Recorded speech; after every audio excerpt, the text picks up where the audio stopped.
Newish, about a year.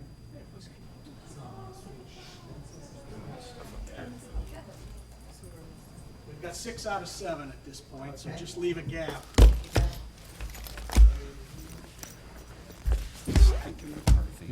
Preston beat McCarthy.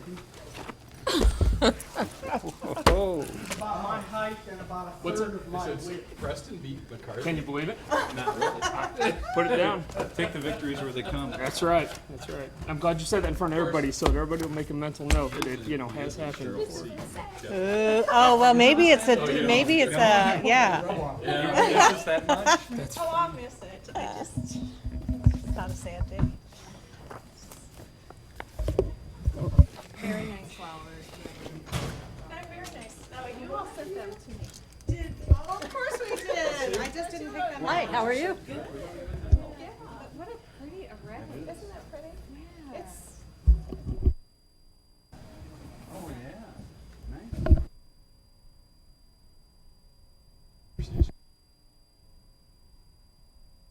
the one thing I think. I wish Washburn called us. Love that place. Place you could run to.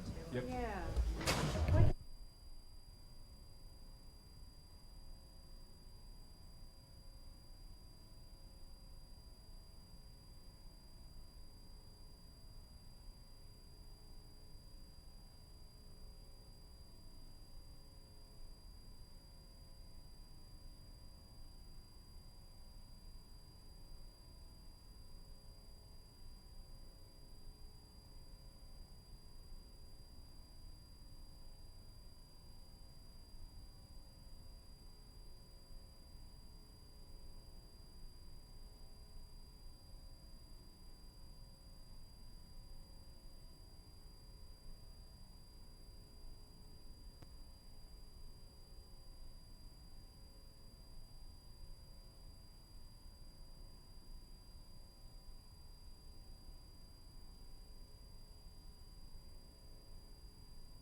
Good evening, everyone. We're going to start this evening with the presentation of the Harmon Arts Awards and Grants. This is a program that Mayor Paul Harmon, to my left here, started in 1986 to fund arts and humanities project within the town of Normal to the benefit and to the betterment of the town of Normal. And it has been a wildly successful program. And so I think we'll just jump right in. Paul, do you have comments? Well, as I do every year, I want to thank the mayor and the council and the town staff for continuing to support this program.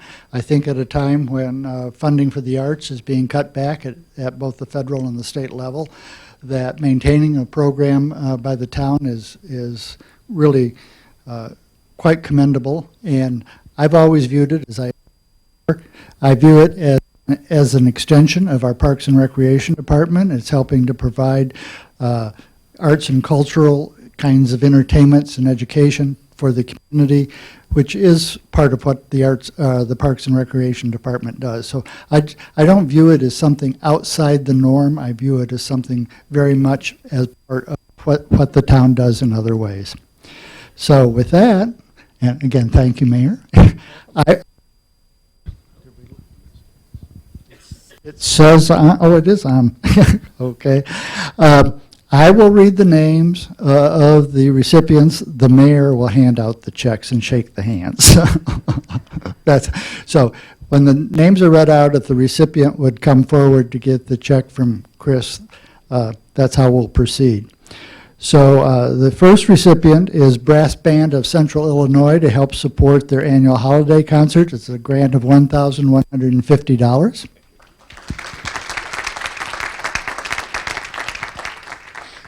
The second grant is, that was Stan Kane, by the way. I also have the names. Crossroads Area Student Theater, help acquire lighting equipment to support productions and student education. It's a $1,000 grant, Connie Beard.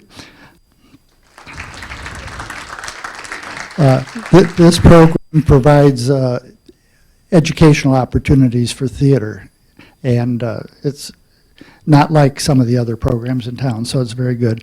Further Jazz, $1,750, Glenn Wilson. Supports a jazz film and performance series at the Normal Theater.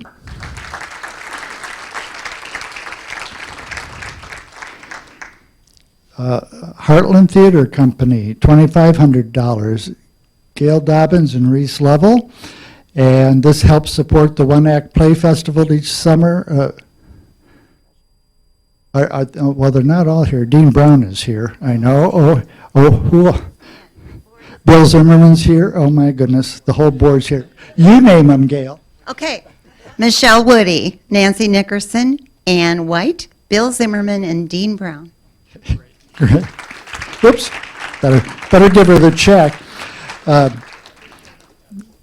This is now called the Mike Dobbins Memorial New Plays, and it's an original plays, which is what Heartland over 30 years ago was founded to do, original plays.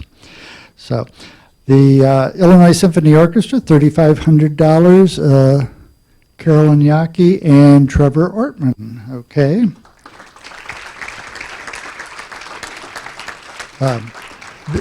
This check helps provide 8-hour-long concerts around the community during the summer. So, and they're very good if you get a chance to go. They're free. So, are they all free this year? Okay, they're all free this year. Okay. Some years they've charged for some of them. Illinois Voices Theater, $800. Judy Brown.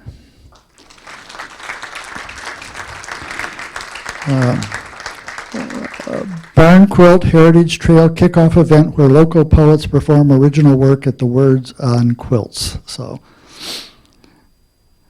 the next two we're going to do together because Christina Reeder is going to receive both. ISU 9 Horses, $900 to help area students attend concert by nationally renowned artists in residence at ISU. And ISU String Project, $2,500 to acquire violins and to help pre-K music education program in a second location in partnership with Heartland Head Start.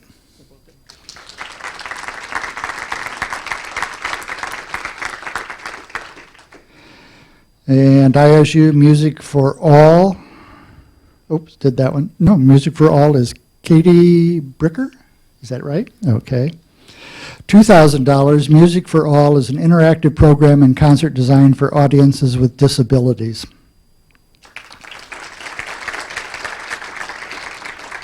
I think it'd be appropriate to mention how much our universities, both of them, do in providing various kinds of arts and music education to the community. We'd be much poorer without them.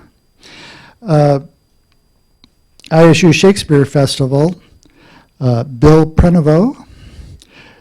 Bill is the new managing director for the Shakespeare Festival, a graduate of ISU who has worked in theater around the country and with museums around the country, $5,000. And the purpose of this grant will be to move 1/3 of next year's performances indoors, so there can be matinees and people can plan events around an indoor performance if they're coming from out of town. So.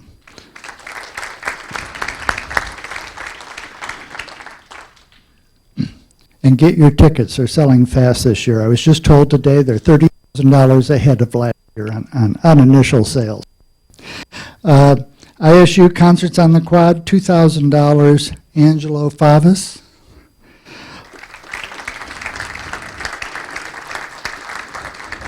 I think we all should know what Concerts on the Quad is, but it's 5 free concerts on the Quad on some Monday nights, 7 o'clock through the summer, and they are free. Bring your own chair, however. So, ISU University Galleries, $4,000. Kendra Pates, is that right? Kendra Pates.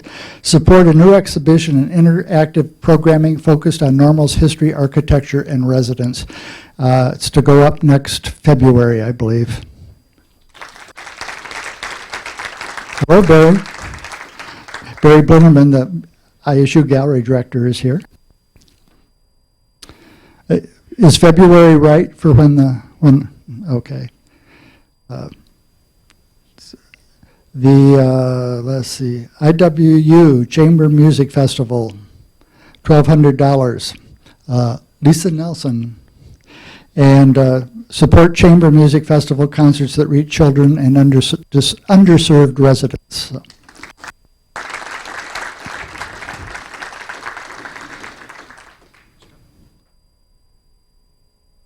IWU Prairie Fire Theater, Bob Mangialardi. Children's one-act opera tour to be performed throughout central Illinois. It goes to 30 or 40 schools every year, I believe, Bob? 42. 42, so.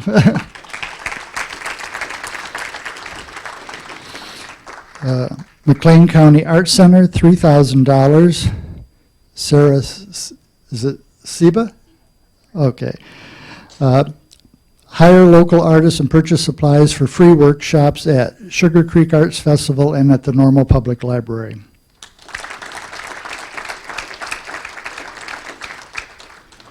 Normal West Bands, Kelly Halsey, $1,000 fall and winter chamber music performances at Ewing, Normal West High School and Music Shop.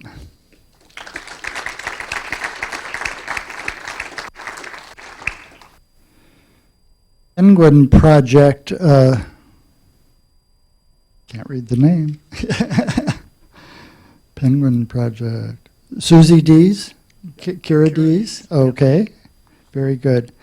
$2,000 offset production cost, including set costume props for programs individuals with disabilities and pairs them with a mentor for live theater performances.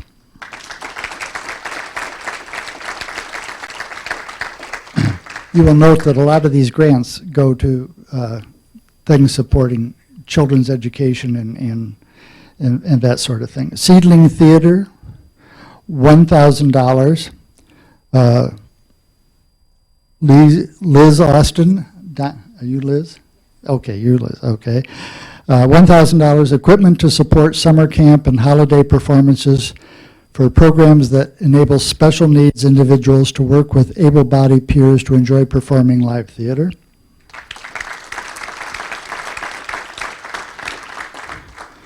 Share the Music, $1,000. Mark Miller, repair and refurbishing musical instruments, and provide them to students who could not otherwise participate in music programs.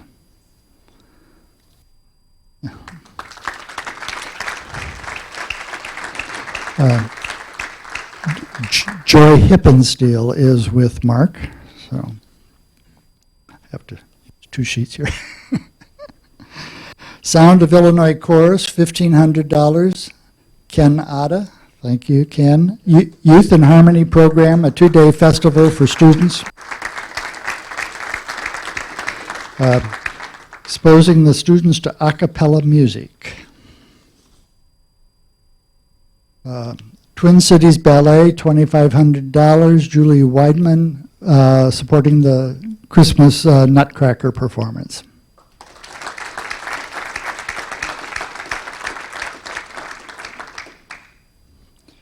U.S. Ballet, $3,000. Michelle Holmes Bello to defray cost of financial scholarships and free performance tickets.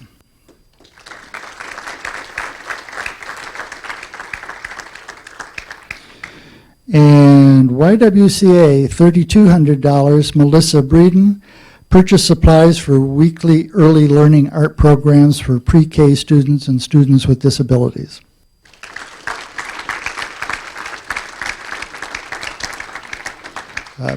That concludes the awards, and I was personally very appreciative of all the applications we got this year. I thought we had a lot of almost all the applications were just very solid. It's just too bad, Chris, we don't have enough money for all of them.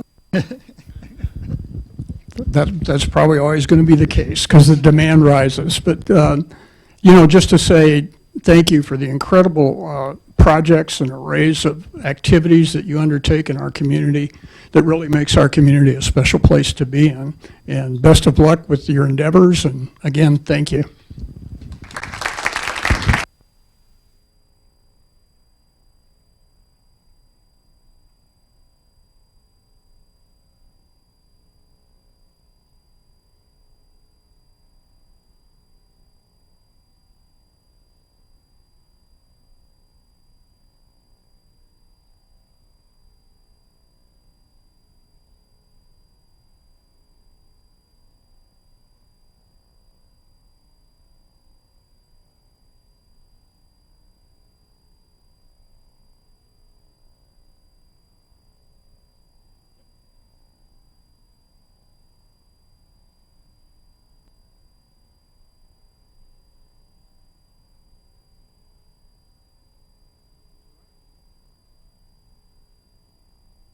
Now the room's been clear. Wow, there's a lot of people here for this.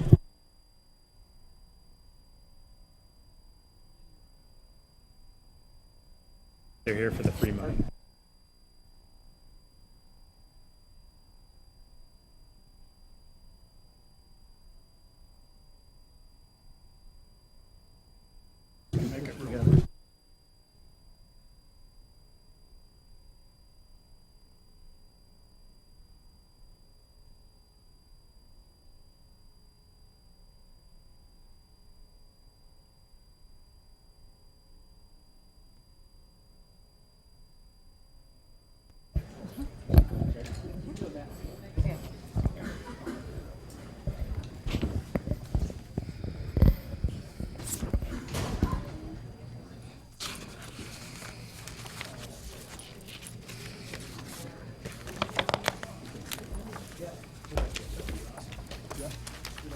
Thank you.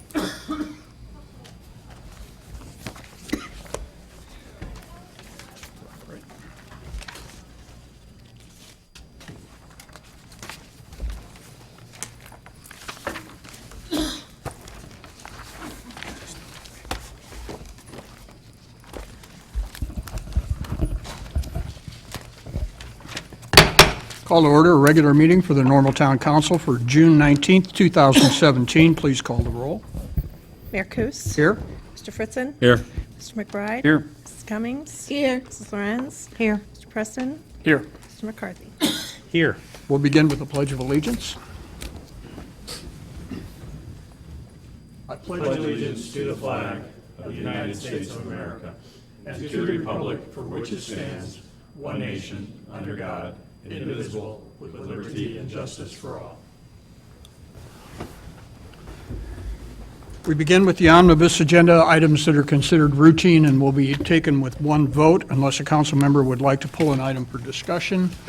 I would like to be excused from voting on any bills I may have incurred in my duties as mayor. Mr. McBride? I'd like to be excused from the GLT bill. Thank you. Mr. Fritzen? It has to be excused from the Bloomington offset bill. Motion for approval. Move approval. Second. Items on the omnibus agenda tonight are approval of the minutes of the regular meeting of June 5th, 2017, and approval of the town of Normal expenditures for payment as of June 14th, 2017. A resolution authorizing an extension to an existing license agreement with Connect Transit for access to Uptown Station. A resolution accepting the low bid and awarding a contract to KK Stevens Publishing Company of Astoria, Illinois, for the printing of the Parks and Recreation Department's fall 48 pages and winter-spring 44 pages, summer program guides 64 pages, in the amount of $27,154.33. A resolution waiving bids and authorizing the renewal of a subscription to Microsoft Office 365 through the State Joint Purchasing Program from CWDG at an annual cost of $67,984.46. A resolution authorizing the execution of an agreement for technical planning services with McLean County Regional Planning Commission. A resolution authorizing execution of an agreement with the University of Illinois for groundwater level monitoring. And a resolution authorizing an extension of a 3-year extension to the SCADA Integration Services Contract with SCADAware Incorporated. Please call the roll. Mr. Fritzen? Aye. Mr. McBride? Aye. Mrs. Cummings? Aye. Mr. Florenz? Aye. Mr. Preston? Aye. Mr. McCarthy? Aye. Mayor Kus? Aye.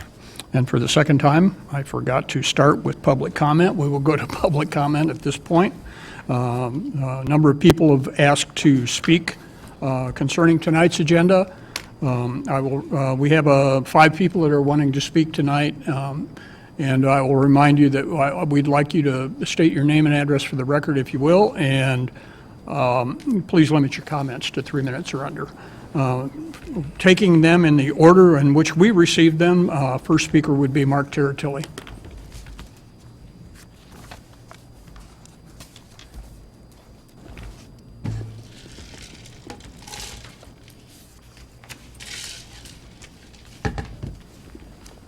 Good evening, everyone. Mark Tiratilli, 1212 Timber Ridge Court. I am here tonight to speak on the underpass. I'm sure a lot of people will talk about some of the more specific details of it, but I'd like to give you a bit of my analysis and thoughts on it. Personally, I favor the no-build option. I think our money is better spent elsewhere. But if we do approve this, I would ask that we pay for it ourselves. And here's why. The park would be gorgeous. There's no question about that. I think how we're going about this is incorrect. So we can't pretend it's about safety, access, convenience, because we've all said we favor the at-grade crossing, and that got the lowest rating in the study. If it was really about safety, we would have gone with the overpass that was ready to go 2 years ago. So really, this is about a big centerpiece in town. Would be gorgeous. I agree with that. But let's look at how we're going to pay for that.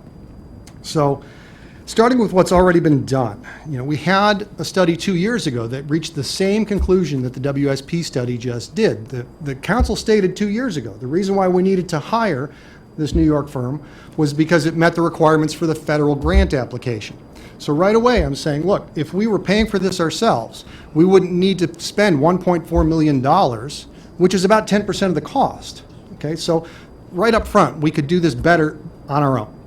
Secondly, that money is going to come from the federal government, and it's going to be borrowed money.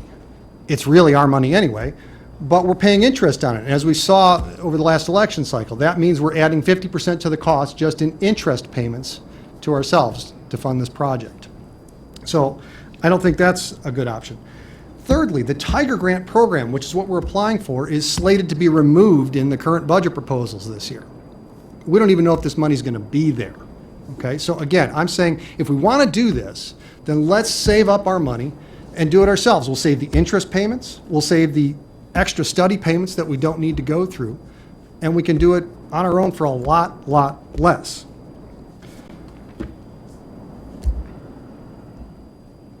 The reason why I state it this way is because I really believe that we want what's best for the community. Okay, Mayor Kusi just signed on to the Mayor's Climate Pledge. We're worried about our future and our children's future, and rightfully so. And I think that also needs to include the financial stability of our institutions. We've got a state that can't keep our schools open, can't keep our buses running. We've got a federal government that's $20 trillion in debt that has accumulated more in the last 9 years than in the last 225. We're a AAA rated institution, right? We're saying it's too much for us, yet we want to ask a state that's one step above junk bond status and may get there in 2 weeks, and a federal government that is under a crushing load to pay for our park. I think we've got other priorities. We need to do our part to help reduce this budget crisis at all levels. I'm not talking about just here in Normal, I'm talking about our state and our federal government as well. It's all our money, okay? I favor the no-build option for a lot of reasons. I think it already meets all the requirements. It would provide better protection from the weather when people need to cross, and we haven't even identified the need for a crossing. No one has told us that we're going to have trains on the south side. Amtrak in the federal budget is planning to reduce their long-haul routes, except for the Northeast Corridor. So this is going to be less and less about rail, more and more about a centerpiece park, and all the more reason, in my opinion, that we should be saving our money if we're going to do this, pay for it ourselves without the interest, without the extra millions in studies that WSP even says we're going to need for Phase 2 and environmental. So thank you for your time tonight. Look forward to hearing the rest of the meeting. Our next speaker is Wes Ward.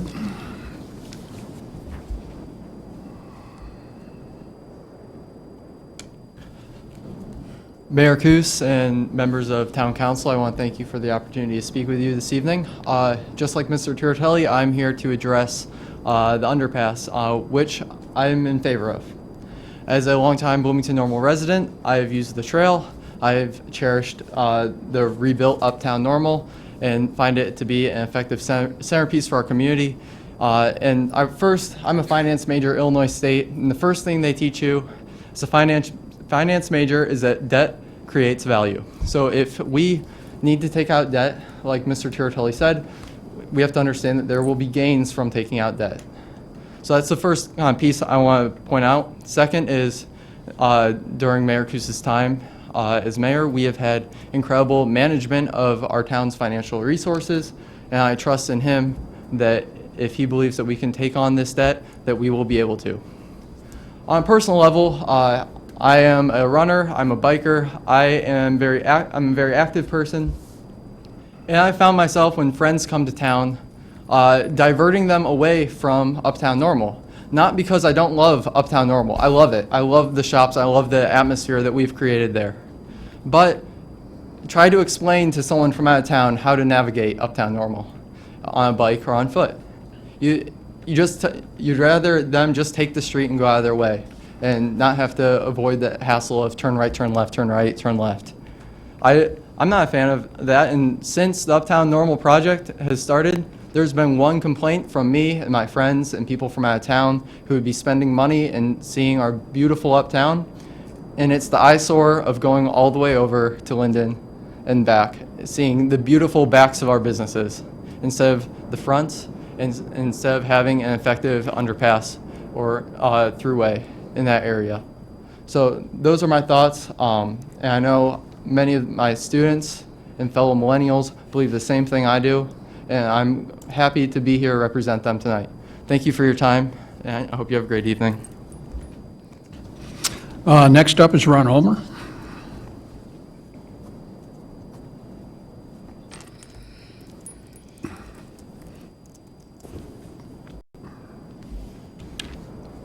Good evening. My name is Ron Ulmer. I live at 1114 North Linden Street. Of the 4 town council candidates that participated in the WGLT debate regarding the April 4 election, 3 supported the at-grade crossing option: McCarthy, Preston, and Ulmer. The only viable grade crossing is the Linden Street Trail crossing, as Amtrak and UP have stood firm against restoring the grade level crossing. I strongly urge the other council members to join these 2 council members in their stated positions. I have been told by town officials no discussion ever took place of the trail, Constitution Trail, passenger station crossing. It was never brought up at meetings with the town and UP. The town assumed that the former grade level crossing would be permitted, and UP and Amtrak assumed that all parties knew the grade level crossing would not be permitted. It is beyond my comprehension that the crossing was not discussed, which demonstrates no one from the town had the curiosity even to ask what kind of barriers, warning signs, what will the pedestrian crossing look like. This is Constitutional Trail, one of the collaborative government-provided gems of Bloomington, Normal, and McLean County, and nobody thought about how to cross the railroad tracks. Also, Uptown One architect, as we put the footings in and made some last-ditch efforts for our great omission, Doug Farr, was he ever before or after the omission, was Doug Farr ever contacted to see what he envisioned this crossing to look like? So why are we now voting to spend $12.7 million for a crossing that was not worthy of any forethought?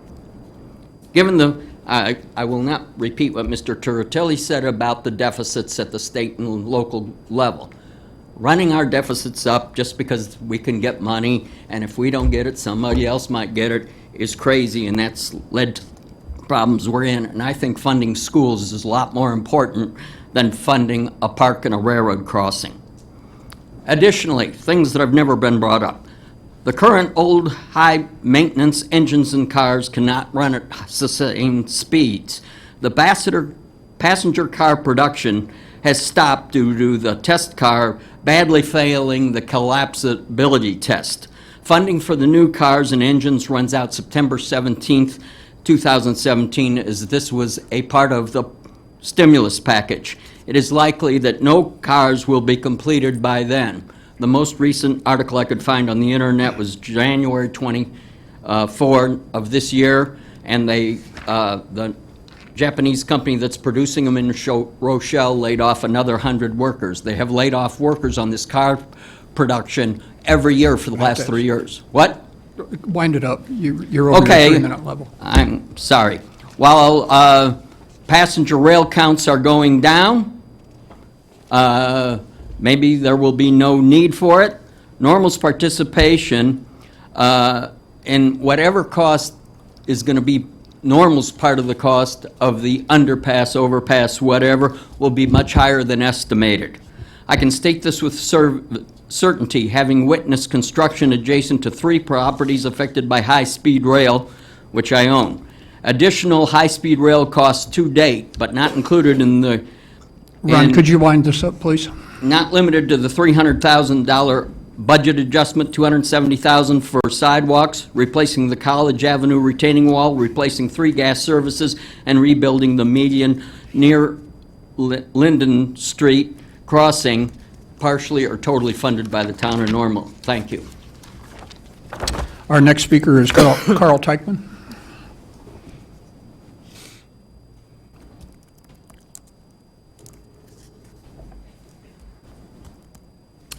Good evening, and thank you for letting me address the council. My name is Carl Teichman, and I reside at 1103 Kingsmill Road. I've been a resident of Normal for 27 years, have been more than pleased with the downtown development and its transformation into uptown Normal. With respect to the question before the council tonight regarding the rail crossing, I would ask that you support the underpass, specifically the alternative 4C from the consultant's recommendation. The no-build option, in my mind, is not an option. It doesn't really address the issue. And my preference would be an at-grade crossing, but I understand fully that the railroad and others do not permit that, or will not permit that as an option. So to me, the underpass is the best solution that serves long-term uptown development. An overpass has limited functionality and is simply short-sighted. An overpass would not allow for easy access to the south platform and limit potential development in the area in the South Track area.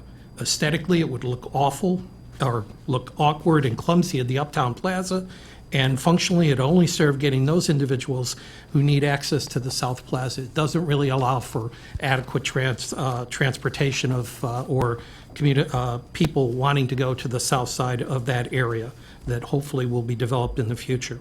While an underpass does come at a higher cost with federal funding It seems to me to be a strategic long-term investment that allows for easier mobility and safety for pedestrians and pike transportation through this area of Uptown and along Constitution Trail. Thank you for considering my thoughts. And our final speaker is Dave Shields.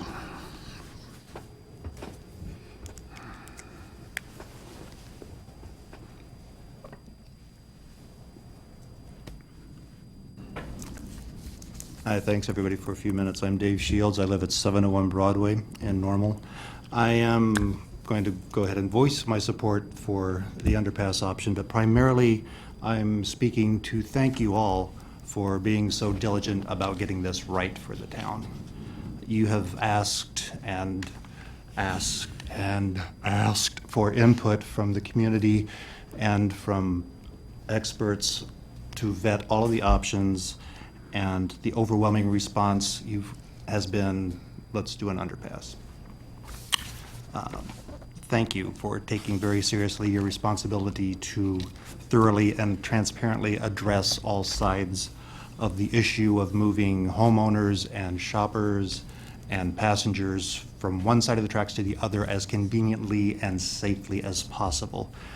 And I get that an at-grade crossing could do that, but there are reasons why that's not an option have been explained several times in forums here and reported. Most of them have been reported by the media.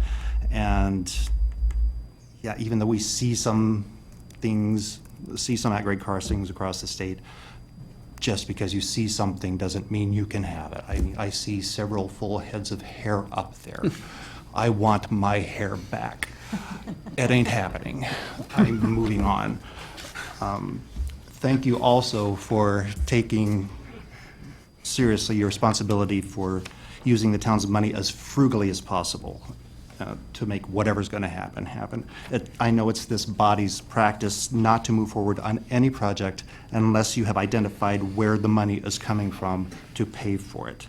And while this comes with a particularly hefty sounding price tag, it's my understanding that nothing is going to happen without significant amounts of federal dollars. And in this case, I think significant means at least 80% of the project funded by federal dollars. And I understand that because I've heard that from about half of you who are voting on this tonight. So thank you for telling me that. So dime one is not going to depend on anything until you know where the money's coming from. But you know that the underpass is the preferred option. I think you can stop asking and let's move forward. I understand there are different ways to get to a final goal, but success speaks for itself. The vision that this body and other bodies have had to create a beautiful, strong, beating heart of town, and the thoughtful, careful way that you have invested into making it happen, I got no quarrel with whatsoever. This is the next step in that process. Go ahead and take the step. Thanks. We'll move right on to our general orders. The first is a resolution approving an amended final development plan for Constitution Trail Center PUD having to do with the new project Sky Zone. Motion for approval? Move approval. Second. Discussion on this item? Please call the roll. Mr. McBride? Aye. Mrs. Cummings? Aye. Mrs. Lorenz? Aye. Mr. Preston? Aye. Mr. McCarthy? Aye. Mr. Fritzen? Aye. Mayor Kus? Aye. Item 7, concerning the same project at Sky Zone, a resolution conditionally approving the final plat for the 5th addition to the Constitution Trail Center. Motion for approval? Move approval. Second. Discussion on this item. Please call the roll. Mrs. Cummings? Aye. Mrs. Lorenz? Aye. Mr. Preston? Aye. Mr. McCarthy? Aye. Mr. Fritzen? Aye. Mr. McBride? Aye. Mayor Kus? Aye. The resolution is approved. Item 8 is a motion approving alternative 4C, public underpass with park, as the preferred alternative for the proposed pedestrian railroad crossing in Uptown Normal. Move approval. Second. Thank you. Before Mr. Peterson. Yeah, Mr. Mayor, Mr. Aldrich and Bruce Nelson are here. Bruce is the project manager for WSP Group, the consultant group, and they're going to provide you with a brief presentation. and both are then going to be available to respond to any questions that you may have about the work that's been done to date. So I'll turn it over to Mr. Aldridge to kick it off, I believe. Thank you. Again, yeah, we want to run through a presentation. Basically, this presentation is the same presentation we gave at the public open house, which reviews the alternatives analysis prepared by WSP. And so we'll begin with that presentation. And then after that, we can answer any questions. We're up and running here, yeah.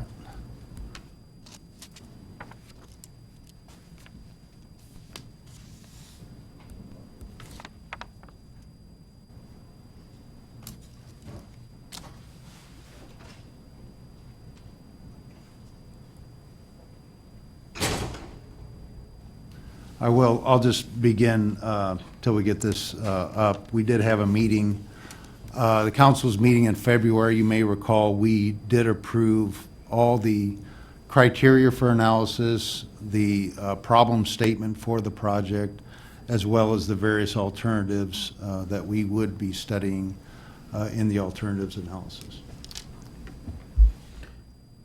Of course, we tested this previously and it worked Yes, fine. we just did. So you know. So,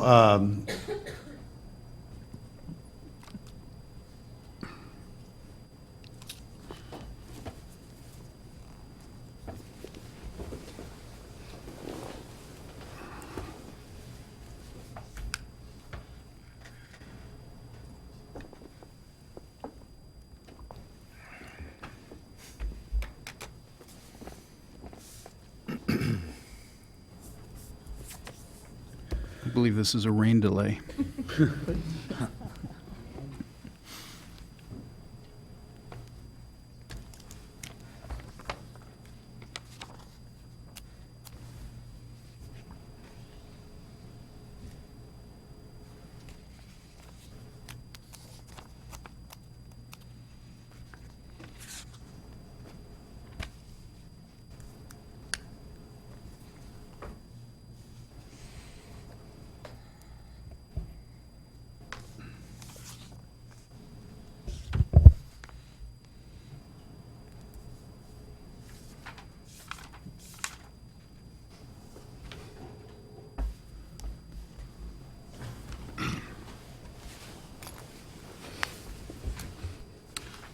No pressure, Gerald. Pressure, man. Thank you. There you go. Thank you. Perfect. So we'll go ahead and begin this. Yes, thank you. With this brief presentation, again, it's a repeat presentation basically of what we did at the public open house. So I wanted to start with this kind of an overview of the project. You've seen this before from the Uptown 2.0 plan. It kind of lays out the area here, of course, the Uptown Station here. And this scenario is showing an underpass from the FAR study of Uptown 2.0 with the Uptown 2.0 development area, about 8 acres south of the tracks, eligible for redevelopment south of the tracks. So again, we're looking at ways to get across the tracks. I'll kind of turn it over to Bruce here, and we'll kind of tag team this, but Bruce will go through the general alternatives analysis. Bruce? Mayor Coos, members of the council and staff, and good citizens of Normal, it's always a pleasure to be here in front of you and talking about a worthy project such as this. Like Wayne said, some of this is a little bit of a rehash of a refresher, if you will, of things we covered when we were here in February, and then a little bit more that was covered in the end of April when the public open house was held. So what we have here is kind of a reiteration of what's called the problem statement. It's part of the purpose and need for the program. What it really does is it kind of blends two very related projects or interests in the town of Normal together. One is, how do we connect the Uptown North and Uptown South developments through the Uptown 2.0 plan? And the other is, we need restore some continuity to the world-class Constitution Trail. And there's the railroad faction too that people spoke about earlier. There's concerns by both Amtrak, the service provider, and Union Pacific, the property holder, with how do you efficiently and safely get people from one side of the tracks to the other.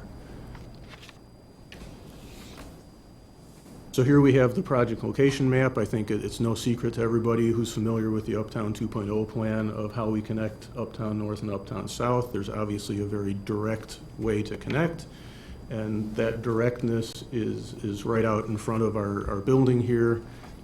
And the safe way to do it is by grade separating the railroad.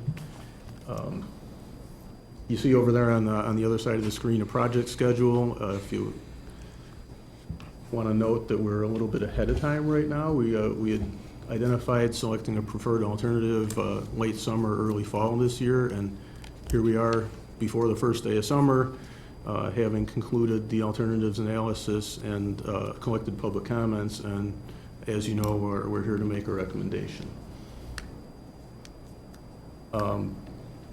Again, no secrets here. The alternatives analysis process is something that we discussed and heard comments on and had some discussion on at the February board meeting here.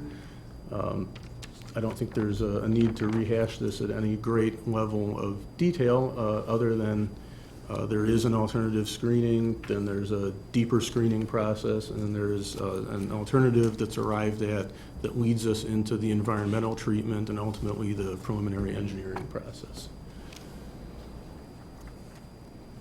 So there's a number of project goals. I think that, you know, having been through and vetted the alternatives analysis process with the town council before, we're familiar with the criteria, the screening criteria, the screening scale, and the project goals all here. I think, you know, the goals of safety, access, and economic development are all very important. I don't know that I would necessarily rank one above the others. Safety does tend to gravitate to the top of the railroad environment, but I think they're all worthy goals and ultimately important to this project. So to go through the alternatives that were reviewed in the alternatives analysis that was undertaken in February and March, the at-grade crossing, as we heard earlier, is not currently allowable by the property owner Union Pacific and discouraged by the service provider Amtrak. As such, it was determined to be fatally flawed in the alternative screening analysis, and it was removed from further consideration. Alternative 2, I think, which we all know about, was the overpass that was designed and ready to be implemented that was put on hold by the town of Normal to explore other alternatives. We think that the significant challenge of Alternative 2 was that it was designed to be accessed only during hours that the station is open for passenger use. When we get into the other alternatives of bridges here, Alternative 3A is kind of a modification of the Alternative 2 that we just saw, except it would be open during all hours of the day, 24 hours a day, but it would still have the complications of having to use elevators or stairs to get over the tracks. 3B is an alternative that's based off of 3A with the elevators on each side, open 24 hours a day, but also with maybe more of a viewing platform, a little bit more open environment, maybe a little bit larger in scale. Alternative 4 is a pretty basic underpass.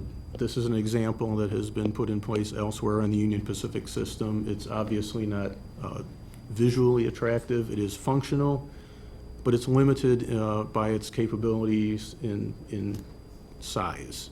These are very small tunnels made to accommodate a small amount of commuters, not really appropriate for a recreational trail and to connect two sides of a thriving uptown. Option 4B is a greatly enhanced tunnel design. It would be larger in scale, able to handle recreational trail users, train passengers, pedestrians, anybody moving from one side of the tracks to the other. And you see we have it at least conceptualized here with stair and ramp access, thus not needing any mechanical means of grade separation that would require additional investment for construction and for maintenance. And finally, the alternative 4C, which is the same as alternative 4B, but with added open space, which really we think encourages and facilitates better movement from one side of the tracks to the other for all users. Now, this is a very busy slide. I'll do my best to summarize it. We spent a fair amount of time explaining this at the public open house and disseminating it and gathering public opinion. Basically what it shows is that as you go from left to right, at least in the eyes of the screening team, the alternatives get better and better because they have more features, they have less obstructions. To go through the overall rating scale at the bottom, we go from the no-build option, which is a poor to fair alternative. It gets people from one side of the tracks to the other, to the preferred alternative, which is item 4C, and that has a good rating because it accomplishes just about everything that the town of Normal wants to in connecting Uptown North and Uptown South. Just a review then of the public comments that we received during the process. So on April 27th of this year, we did have a public open house, which is required by the feds doing this study as well as something we would do anyway. So I thought that was a very successful public open house here in Uptown Station. After that, we had a 30-day comment period. So we took public comment at the meeting and then took comment for 30 days after that. And I think the summary of all the comments is in your council packet that we received through this 30-day comment period. And just a tally of those comments that we received during this period, 41 total comments, 21 comments generally supported alternative C, 5 comments were opposed, 3 comments supported an overpass, and 4 were just general comments or questions of the project team that we did answer in the summary that you have. So that's really our presentation for this evening. If there's any questions, we'd be happy to answer. I'll start with one question because I've heard from the public.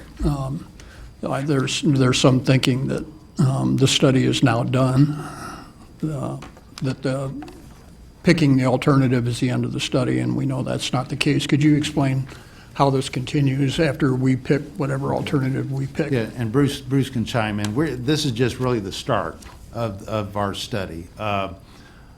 So from here, we actually work to complete the environmental documentation required by the federal government. And Bruce tells me that we have made contact with the Federal Railroad Administration, and they're now on our team. They're aware of the project and will be working with us from this point on to work through the NEPA documents, National Environmental Policy Act documents, to approve this project. And we don't see any problem with that because they're doing this with some of the information already gathered from the high-speed rail project. So they're already aware of things and kind of looking at this project along with components of the high-speed rail project. So that's one of the next phases. We anticipate that taking between 6 to 9 months to finally get an approval from the feds to move ahead from their perspective with the project. So these alternatives will be put in the federal report and again, the narrative and the studies that we've done here.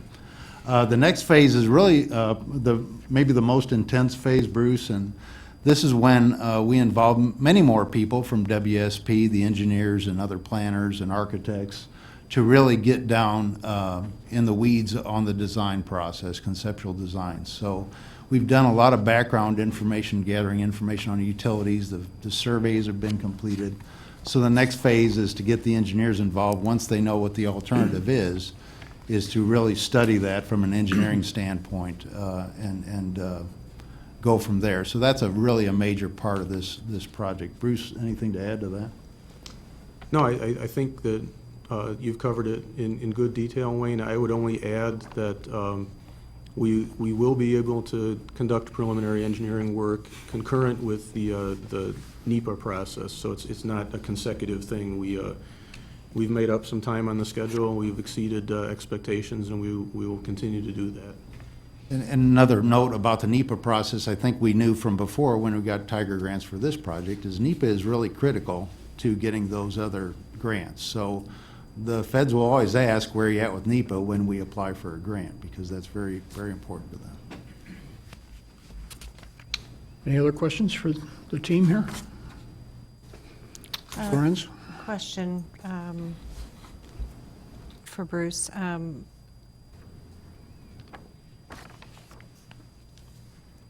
I've got a couple of questions. I'll try to put them into one. If based on the results that you're looking at, I'm looking at your the slide with the very colorful one here with the there you go.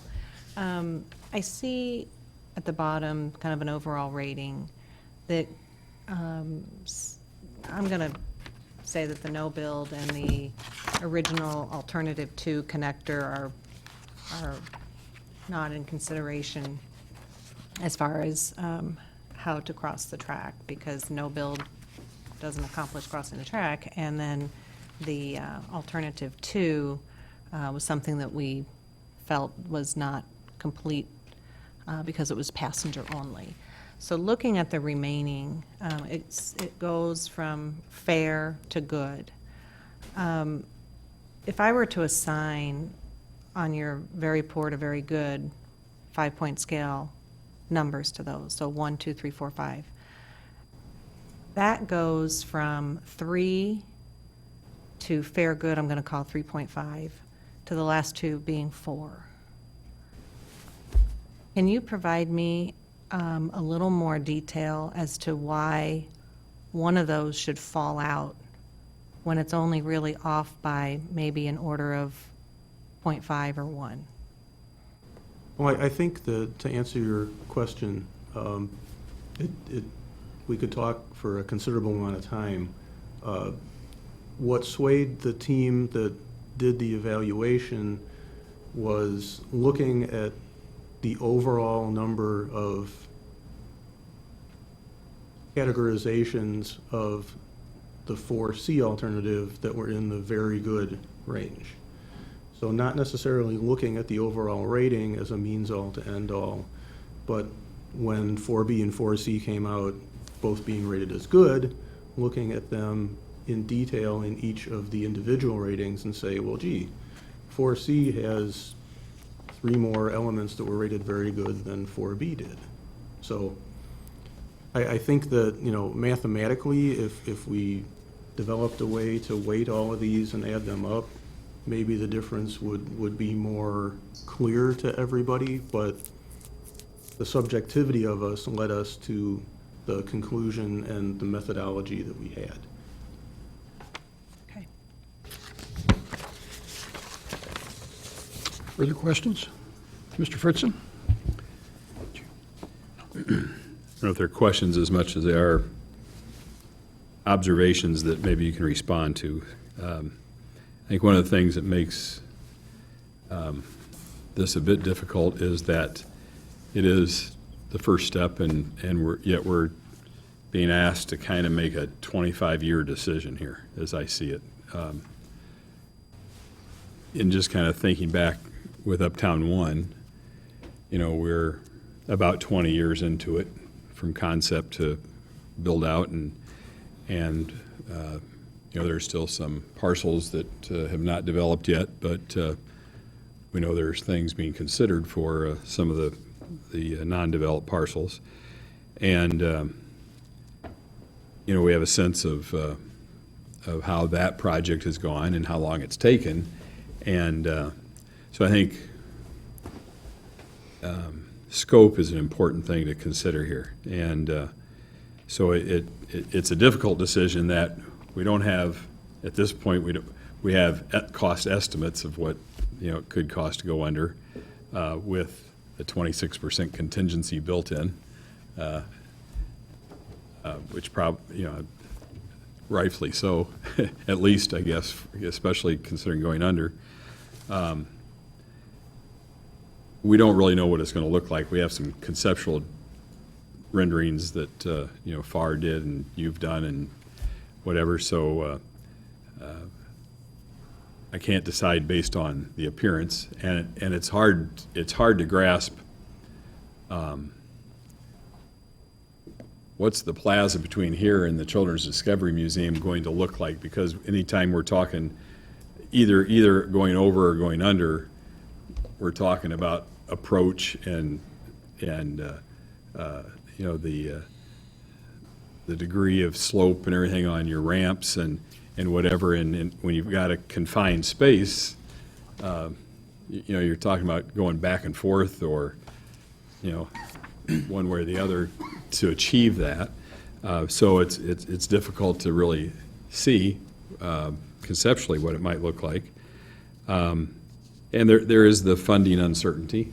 You know, we say, you know, unless we have identified funding and support from, you know, starting at the federal level on down, you know, there's that uncertainty. So we're considering a 25-year decision with a lot of, you know, what ifs and whatever. So it's, I guess I say that kind of a way to introduce thoughts about it, because as you stated in your remarks, you know, this isn't something that's just hit us. We've been talking about this for a while, and we identified the underpass as probably a preferred thing, and so this study has gone into it to look at all the different alternatives and try to arrive at, and we've arrived at where before we said we thought where we'd like to go, but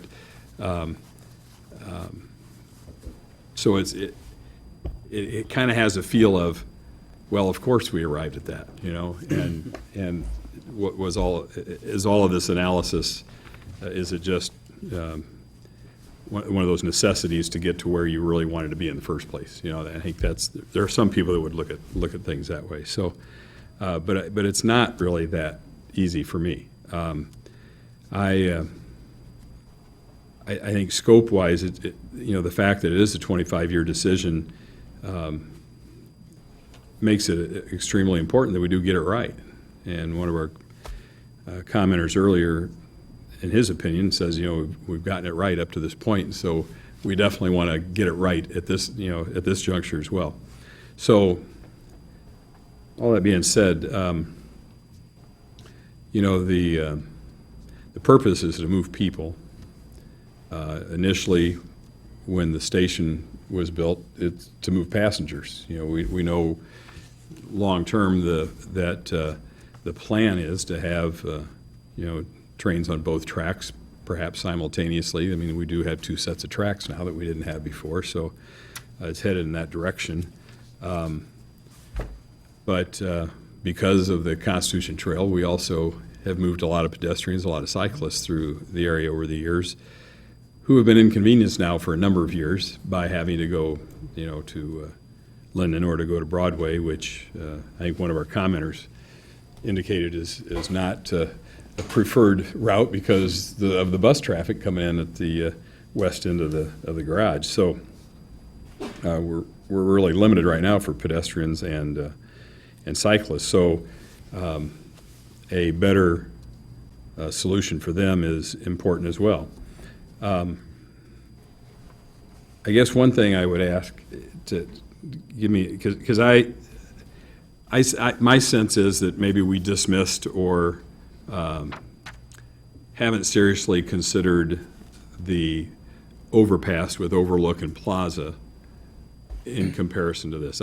To me, 4B and 4C are two things that, should that be, you know, were that to be the conclusion tonight, one study fits for both of those. You know, as you proceed, we could say we want 4C, but, you know, as we get into it, you could end up being that 4B is really better for this reason or that reason, and it's the same kind of study, I think, going forward. Whereas 3B is a different study. You know, that I don't think any of the other overpasses are interesting enough, but, you know, there's a comment in there that an overpass is obtrusive. I think that's in the eye of the beholder. I think if we don't have any conceptual drawings, we could have a very iconic bridge over the tracks that's very attractive. And so, there's some subjectivity built into your chart as well, I think, with comments like that. And so, I think there was another one, I think, that said that the underpass scored highest since they strengthened the connection between the two sides of the tracks the most. Maybe, but an overpass or an underpass both connect both sides of the tracks, and if the overpass is done well, then I think they probably are more equal than what that statement is. But, so, those things being said, I either have to go up on ramps that are at a certain grade, or I gotta go down ramps at a certain grade. So can you help me get a sense of why going under would be preferred to going over from that standpoint, and maybe even address the appearance, the conceptual aspect of it that I'm struggling with? Sure. You want to start? I can start. And basically going under, again, from an accessibility standpoint, that's probably favored because, 14 feet? We have to go down at least, and this number is variable, and this is where we have to get into conversations as we pursue the engineering on this. But basically going under for ramps or whatever it may turn out to be, elevators, but ramps, stairs, is easier because you're dealing with less of a grade elevation, whereas going over, an overpass has to clear the railroad by, I think, 26 feet. And so that's one of the big considerations, is really the accessibility in my mind. And then just the going under for, to me, is more available, I guess. But really, it is the issue of the amount of distance you have to go up to go over the amount of distance you have to go down to go under. Yeah. Bruce, any other? Nope, that's the straight answer. Yeah, okay, that's helpful, because I think I do recall maybe in a previous report on this about the height requirements, but I wasn't making that connection here. So the future of high-speed rail, that was brought up here tonight. You have the president presents a budget, but the Congress appropriates the funds, and the Congress decides what things are going to go into a transportation bill and the like. And so if somebody can maybe address that as well, to the best of your knowledge, because it's the whole thing we've done here. That's been a key component of it, is that high-speed rail is something that is going to be funded and is desired, especially in our corridor. And I think there was a comment that passenger numbers are down and the like. I don't know if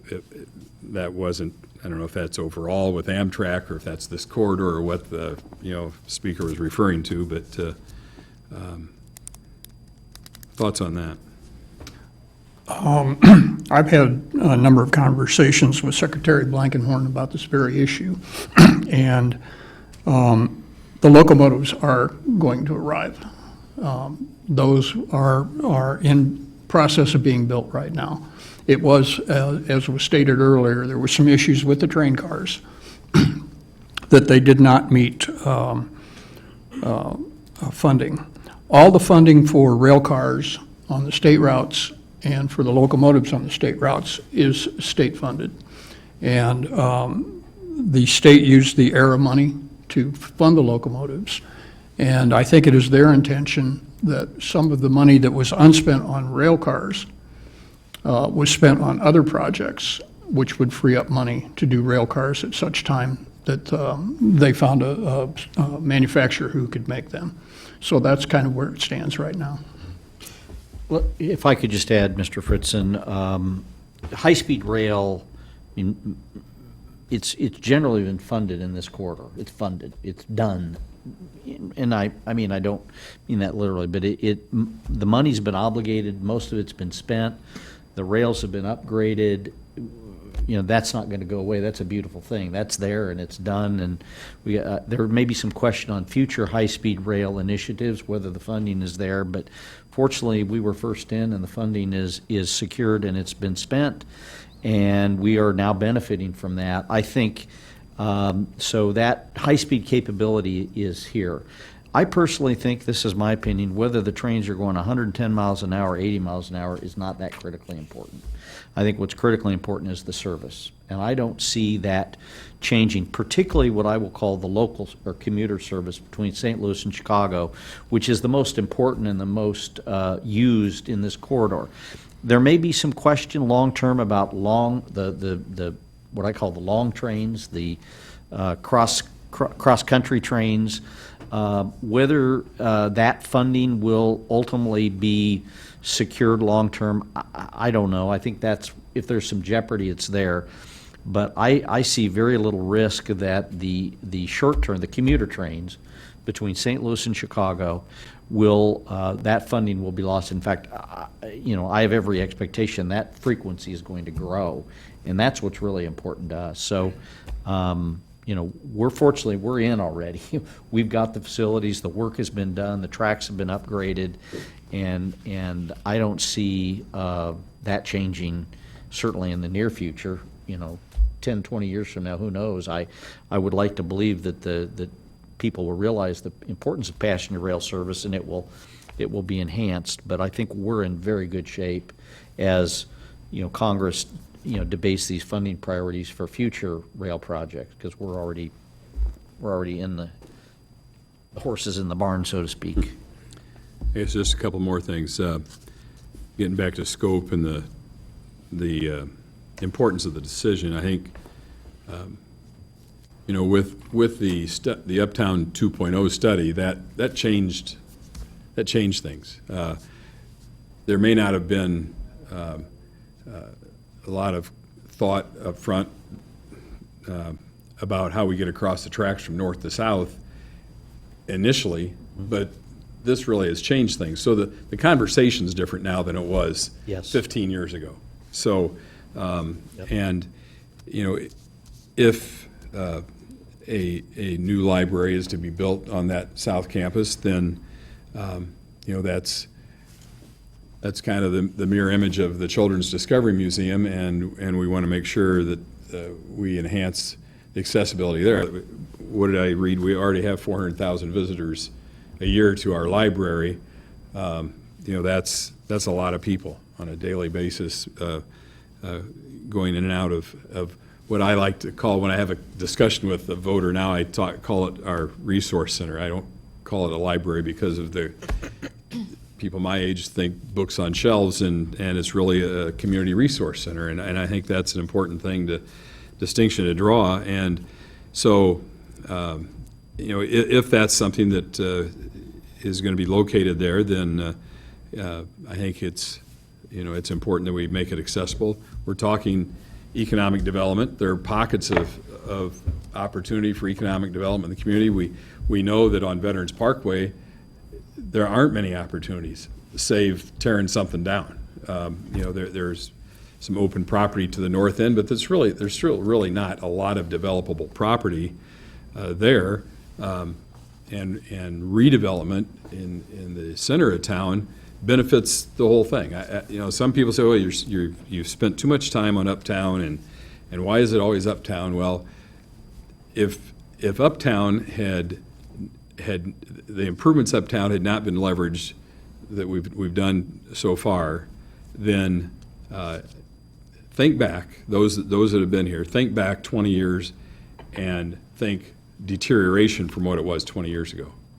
And it's an ugly picture. And so the center core, strengthening that center core strengthens all of us and strengthens the whole community. And I think I don't think we can lose sight of the economic development aspect of this decision, and that's why I say it. It's a 25-year decision. Yes, it's expensive, and maybe the second thing I was going to ask is maybe give a synopsis of the funding sources, the local match, so to speak. how would that break down here? Not, in percentages or whatever, just to give people a sense of where the funding is anticipated to come from for us to go ahead. I'll take a shot at that. Generally speaking, for federally eligible projects, it's typically at 80-20. Now, there are variations to that. There are some federal projects will fund 90 or more percent, but 80-20 is a pretty typical federal-local ratio, meaning the feds would cover 80%, the locals would cover 20. And I think, the mayor's made it clear, and I think all of you, that no matter what alternative is considered other than the no build, there's going to have to be significant federal commitment. And I personally believe that this particular project, based upon what I know, will be very attractive to the folks at US DOT, Federal Railroad Administration. These are the kinds of projects that they look for. I also believe personally that the underpass will be more attractive from a funding perspective than the overpass because of what Mr. Aldridge talked about, the reduced grade separation. The overpass is almost double the grade separation of the underpass. That's a big deal to feds. Accessibility and mobility is the primary purpose of this structure. You could do a really attractive bridge with a iconic overlook. That's and that's fine, but I don't think that's what's going to be of interest to the feds. I think their interest is how are you going to accommodate pedestrians, and I think there's no question that the underpass would be more accommodating to pedestrians simply because of the reduced grade separation requirements, and I think that's why they'll find it attractive, even though it is more expensive. We think. I don't know. I mean, these bridges are not cheap to build, and it's a major structure. So I assume it's less expensive, but I think what drives the cost of the underpass is not so much the structure itself, it's the relocation of utilities, which is the question mark, and that could be complicated. It might not be as complicated as we've projected, but we've, I think, built in enough flexibility in the budget to accommodate complicated utility relocates that we know some are going to be there, particularly fiber optics. So I do think and we're going to find out more. We're going to be in Washington very soon to talk about the project and to get an initial reaction from various federal agencies as to what they think. And I will be disappointed and surprised if we hear that it's not very attractive. I think we're going to hear just the opposite. Now, that doesn't mean it's going to be easy, and we'll have to work hard like we did with this building, and it may take a number of years to get funded, but I still think from a federal perspective, this is a very attractive option. Yep.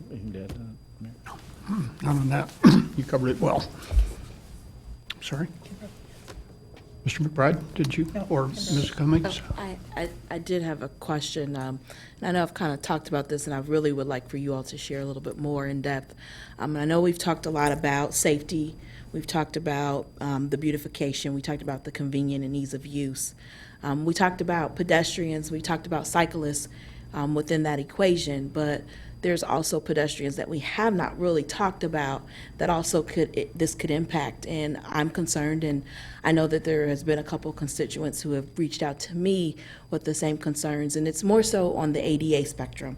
Which option do we have before us that best accommodates ADA? Now, we understand that all of them would be appropriate as far as regulatory is concerned. But what gives the most ease of use, convenience, and practicality to the situation when we're talking about ADA accommodations? I don't think there's a good answer to your question, and I think the reason for that is because when you talk to, say, a pool of 100 people who are affected by ADA, you might get 100 different answers of what's best for me. People who use electric mobility devices may answer significantly different than people who use manually powered wheelchairs or walkers or canes or anything. So I think that my short answer to you would go back to Mr. Aldrich's discussion about the length of grade necessary and the size of the grade separation and which is easiest to navigate, which leads me to the conclusion that going 14 feet under the tracks versus 26 plus feet over the tracks is generally felt to be easier. Now, the converse of that is if we build an overpass or an underpass that doesn't include ramps and does include a mechanical device such as an elevator, then maybe it's easier to use for some people but not for others. Because, I mean, a bicyclist, this is not ADA related, but a bicyclist isn't going to want to use an elevator. They're going to want a ramp. Conversely, a wheelchair user might not want a ramp. They might want an elevator. So in the end, you might wind up with a little of each. But I think the viewpoint that we're having right now is that in terms of how long it takes to get from elevation A to elevation B and how many switchbacks or turns or anything that'll come out in the preliminary engineering exercise, whatever lessens that will probably be the best for all. Could you elaborate? There was a comment in there that underpass, overpass, studies have shown that 90% of people would use an underpass, whereas 70% would use an overpass. I think that was referenced in the document. And I think, Mayor, that relates directly to the amount of time that's necessary to do it. Again, you go to underpasses and a lot of them have ramps. Overpasses, a lot of them are elevator stair combinations, and it just takes longer for people to navigate. Thank you. Further questions or comments for the team before we go to Mr. Preston? Yep. Thanks, Mayor. Got a handful here. I want to start with at grade. That's something that has been a topic of discussion from constituents, from certainly from people around this table for a long time, from the very beginning, and want to make sure that there is kind of clarity to not just, we are not allowed, it's not permitted for an at-grade crossing to be implemented. Obviously, during the fatal fault, it was determined to be fatally flawed. And just so I make sure that I understand this correctly, the reason it is fatally flawed and, from Union Pacific to Amtrak to FRA, the reason that it is not permitted is because of an at-grade crossings location in relation to a station platform, not just an at-grade crossing because it's crossing the tracks. For instance, take Linden as an example. Would that still, the Linden intersection, would that still be, not allowed because of the same reasons that an at-grade crossing is fatally flawed, where we're talking here, or is it, primarily because of its relationship to the station and the platform itself? My interpretation of the railroad's design guidelines is the latter, what you said. And it's the relationship of the station to the adjacent crossings. And added on to that, it's not just, the railroad design guidelines, but through many, many discussions with Union Pacific and Amtrak, the town of Normal has committed to build a grade separation, and that contributed to the fatal flaw analysis. Okay. Second, just out of curiosity, high-speed rail, there's not, correct me if I'm wrong, there's not a passenger train that runs, on our tracks between the Chicago and St. Louis route that does not stop at Uptown Station. Is that right? Are there any passenger trains that don't stop that would be traveling through at any amount of speed at all? Everyone stops. Okay. Final thoughts. Can we go to the picture of just the drawing for option 4C? And I know that it will likely change quite significantly, assuming that it makes it through this process and once it actually gets some meat on it moving forward. But talk to me about safety from two standpoints. One, as it relates to inclement weather, and specifically probably the winter months. But then two, bicycle traffic. You know, if we're talking about ramps that would likely, because of grade issues, not from the north side of the tracks, just go straight down, you know, from the circle in, but would rather have to, you know, to some extent, kind of veer back and forth.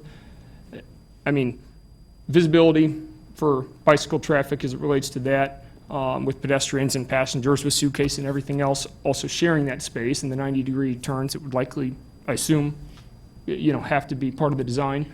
But then two, you know, ramp or stairs descending during winter months, that being exposed and, you know, creating a slick situation, you know, I would think especially with ADA, if, you know, elevators are not part of it or whatnot, but for anybody utilizing the Yeah, underpass. so the south side is the easier of the two sides, and we, as far as getting the ramps down per ADA requirements. And again, I think ADA requirements, we deal with ramps of that type and all over town as far as snow removal and ice removal. So I think the maintenance on those will pay special attention to those during inclement weather and make sure they're cleared as our accessible routes. So that'll be very important to us.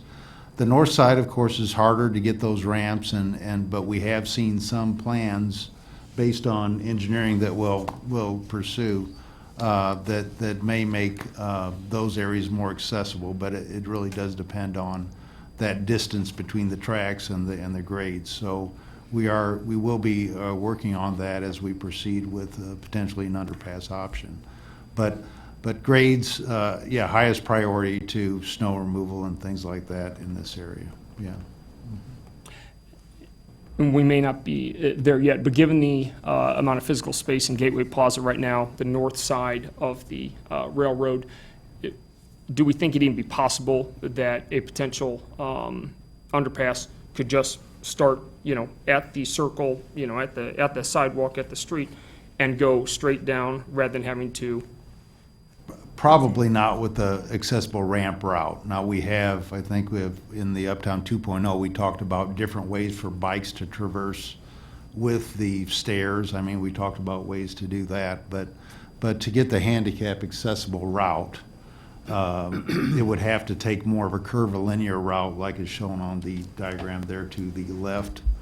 And I think that way we could get the accessible route, again, depending on that distance that we have clearance under the tracks, which is critical.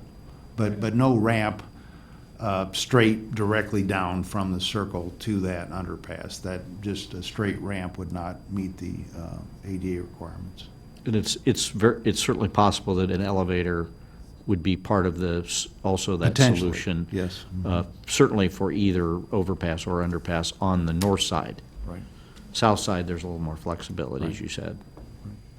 Just a couple personal thoughts, and it's, you know, subjective, my own opinion, but I would tend to think that if I was, if 4C, you know, in some relation to kind of the drawing that we're seeing here and that we're discussing, is built and complete, and I was on my bike, you know, coming in from the trail, traveling through Uptown, I would probably, you know, think that just diverting behind the buildings and going over to Linden to avoid not only, you know, 90-degree angles and the potential limited visibility, you know, with also Amtrak passengers, suitcases for, you know, the day trip up to Chicago or down to St. Louis, I would think that could create just an interesting situation. One final thought, not a question, but a number of us on council last year got the opportunity to go and look at 3 different public libraries in Iowa. And one of them that struck me and that stood out as just being a tremendous place for that local community and for the people who live there was in Cedar Rapids. And as we were done visiting the library there, you walk out and it's in their downtown space, and directly across the street is a pretty sizable park. And it's a big square. I don't remember if it's the, you know, center of that downtown area or not. But there were a lot of people. It was a nice day, and there were a lot of people out there utilizing it, taking advantage of the great space. a majority of the space, from my recollection, had kids who were probably on summer break, I assume, maybe doing doing programming through the library, who were out there playing t-ball or playing kickball. What an opportunity that presents, especially as we look at how this ties into Uptown South and the library being kind of a anchor in this entire discussion for that space. That having park-like space, but having something that is on the same grade to provide recreational opportunities and some additional programming opportunities, and having the flat space for that would be something I would probably be an advocate for. But that, again, probably a side comment to all of this, but just an observation as we're talking about the underpass and option 4C.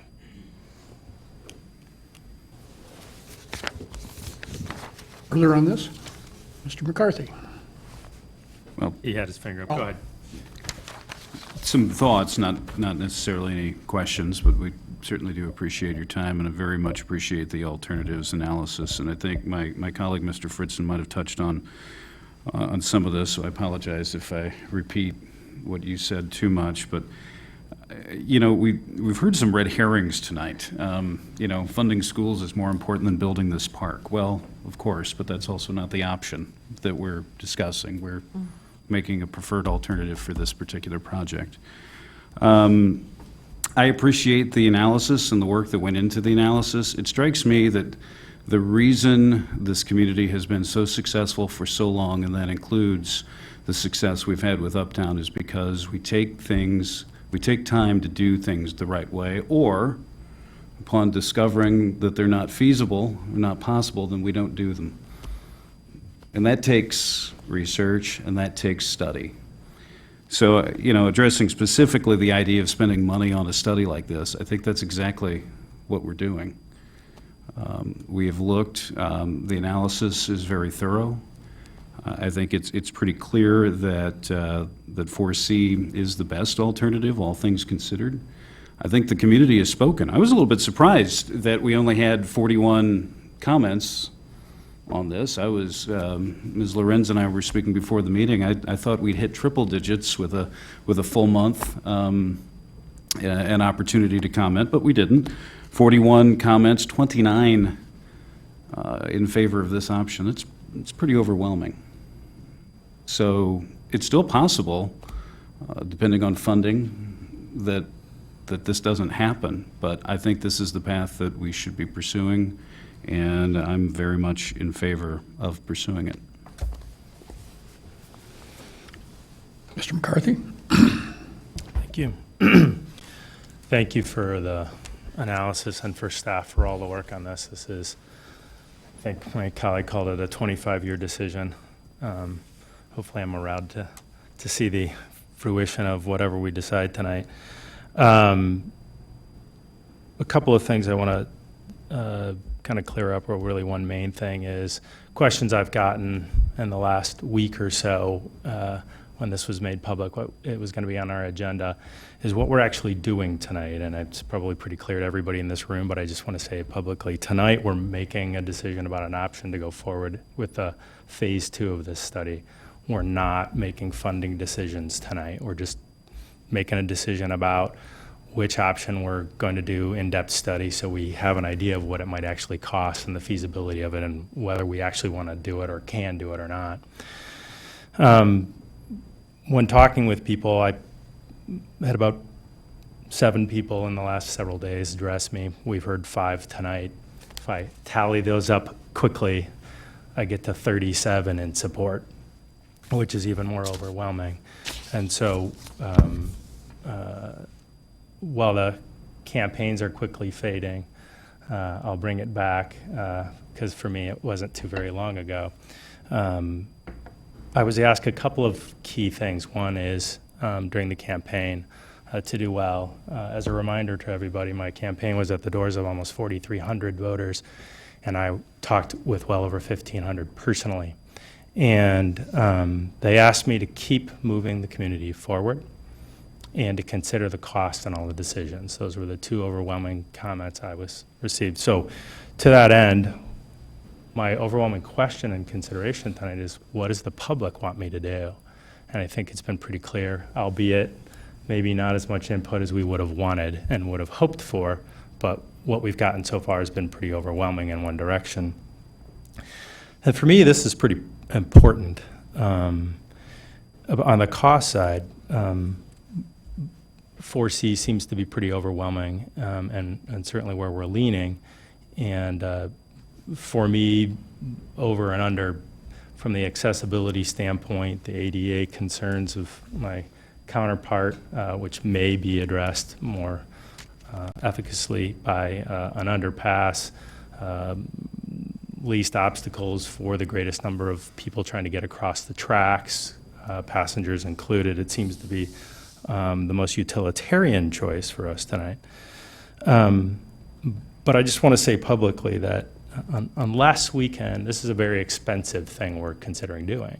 And unless we can come up with a significant majority of dollars outside of our community to do this, I wouldn't support moving forward on this project. And so I just want to state that publicly, although I think this is the right alternative, the right solution. It's a very expensive solution.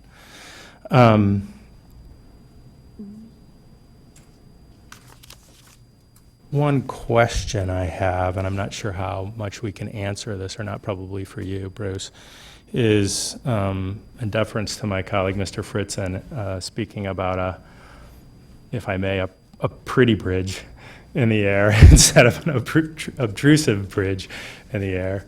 I'm conjuring expensive design fees and extensive architectural. From what we're considering, a pretty bridge that's a artful, iconic statement. Does that impact the costs at all in your mind that we've considered here? In general, I would say yes. The more bells and whistles you put on a structure, whether it's a tunnel, a bridge, whatever, then yes, it will impact cost. And there's a lot of unknowns at this stage. We haven't even gone past conceptual design. We don't know what steel prices are going to be in 2 years. We don't know what labor prices are going to be. That's all going to come out in preliminary engineering when we get a design and can do a more detailed cost estimate. But I think in general, to answer your question, yes, the fancier you make something in general, the more expensive it will be. Okay. I wasn't imagining you could give me a detail, but I was just curious on that. One thing that brought up, and I just want to ask the question, and from one of the commenters, said the train trips, I believe I heard that right, are going down, but our material seems to say the opposite. Do we have a kind of an opinion on that from anybody here? Overall traffic, you mean the usage of the tracks? It's been volatile in part, I think, because of the rail work. We've had even recently where there have been periods of time that they've been busing people, and that does have an impact on ridership. People, for whatever reason, don't want to be bused. They want to ride on the train. Right. And so that has had an impact. But I would say overall ridership is relatively stable. We don't see it growing dramatically. I do believe as high-speed rail becomes implemented, primarily the frequency and the availability of trains, and it's just going to be a much more convenient alternative, as well as one of the biggest problems in this station is you can't get a ticket. Mm-hmm. If you try to come in 2 or 3 days before your trip, good luck getting a ticket. You really need to book early because there just aren't enough seats available. And I think that's, at least at this station, what's limits the ridership is just availability of seats. So as we see the number of trains, the additional trains added becomes more convenient and there are simply more seats available, I think we'll see ridership grow. But over the last few years, it's been very stable, and again, some volatility depending on track work. Okay, thank you. I guess 2 more thoughts to share. One on economic development. I know my counterpart, Mr. Fritzen, mentioned this, but I was relatively new to the community when, relatively new, 10 years, when we were considering the Uptown project and what was there before and what the number of people that were in our uptown or downtown at that point in time, the type of pedestrian traffic was there, was dramatically different than what we see today. And so somebody asked me, do we really need another park in Uptown? And it's a great question, I think. But as I think back to those times and the opposition to the Uptown development and certainly the Circle, I remember arguments about traffic nightmares and people not being able to figure out how to get around it and a waste of taxpayer money. But when we look at the result of a place that people love and they come and they hang out, and if you talk to any of the shop owners in Uptown, they'll tell you it's been an economic boom for them, for the most part. Not everyone, some have not made it here. So I guess the question is, do we want more of that? For me, I'd say we do, particularly in light of some of the comments about how our state is doing, or more specifically isn't doing. Then we need to be able to separate ourselves even more and create great places that people are attracted to or are willing to come here and spend their money and live here and work here. I think that's really important. On the funding side, it was an interesting comment about federal dollars, but I'm going to have to agree with the commenter that is our money, and it's gone out of our community. And if we don't go apply for those grants, it's just gone forever. So I say, let's go get our money back and spend it in our own community instead of just letting it be gone forever. And I heard that fairly substantially from one-on-one conversations, is that although we don't agree with the system is in place and our money is gone. So let's bring it back to our community if we can do it, if this study helps us do that. And so I support that. I'll just add a little bit to that. Illinois has, in the federal funding scheme, has been a donor state for many years in the sense that more dollars leave the state of Illinois to the federal government that come back on projects spent in the state of Illinois. Take Nevada on the other side of it. They gain dollars. They have more dollars spent in Nevada on transportation than they send to Washington. So the federal transportation dollars will be spent. And if we choose not to spend them, then Minnesota may do it, Ohio may do it, Wisconsin may do it. Those dollars will be spent. They're budgeted dollars, and they will be spent. And I think it's incumbent on us to bring as much value back from the federal government to our community as we can. Further discussion on any of this? So our vote tonight is to, Ms. If I can- Lorenz. I'm sorry, to ask one more question of Mr. Nelson. I'll pick up where I started off, and having listened to the benefit of the other questions and answers, if you were to pick, and maybe go back to that one slide that we had up earlier, if you were to pick your top three, which would you pick and why?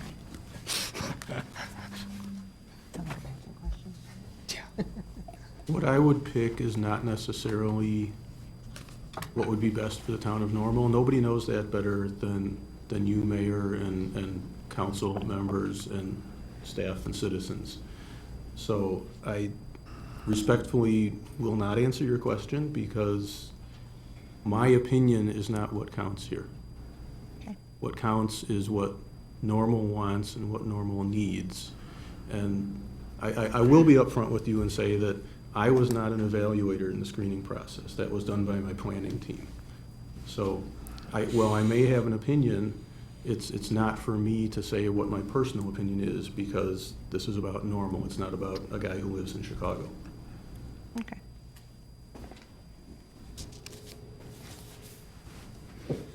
Further discussion?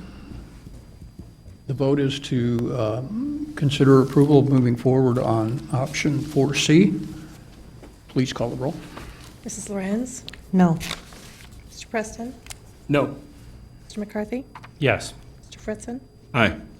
Mr. McBride? Aye. Mrs. Cummings? Yes. Mayor Kus? Aye.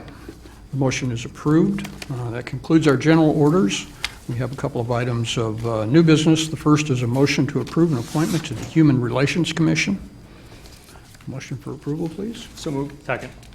As this is a matter of personnel, there will be no discussion unless a council member would like to take this item to executive session. And seeing no such request, please call the roll. Mr. Preston? Aye.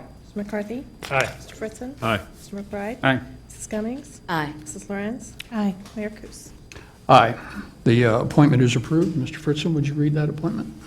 Sure. The recommendation is to appoint Ms. Janessa Williams to the Human Relations Commission. She'll fill a vacancy that was created by the recent resignation of Alberto Espinoza.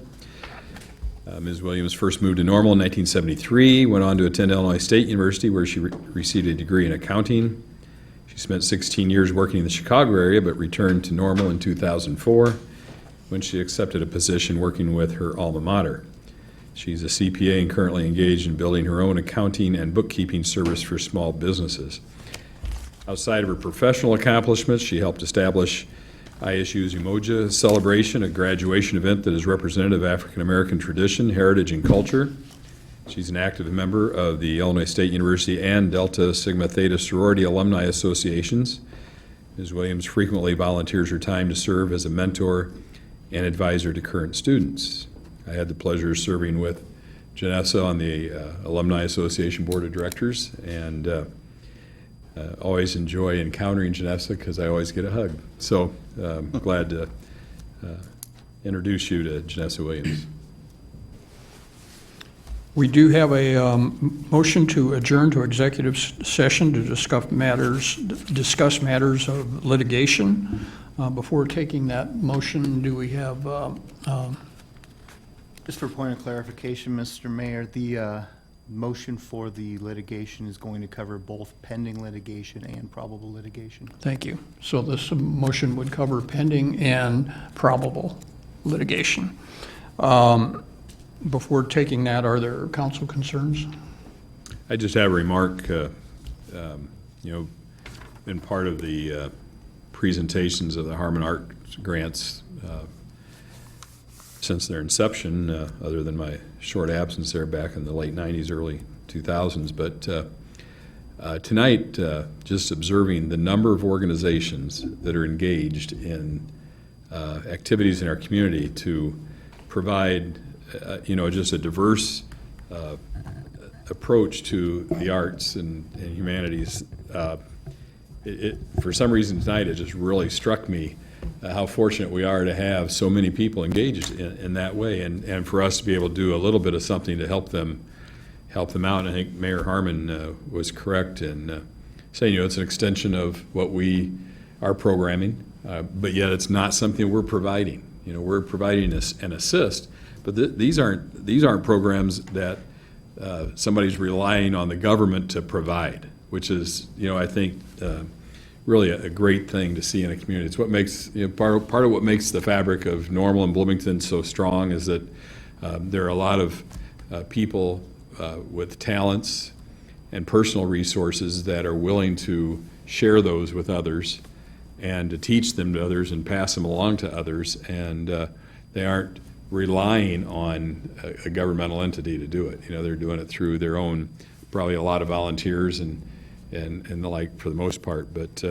just a neat thing for us to be able to help in some small way and to be able to do it for as long as we have. But again, just, this is what makes it a great place to be, and to have, those kinds of resources here, people willing to do it.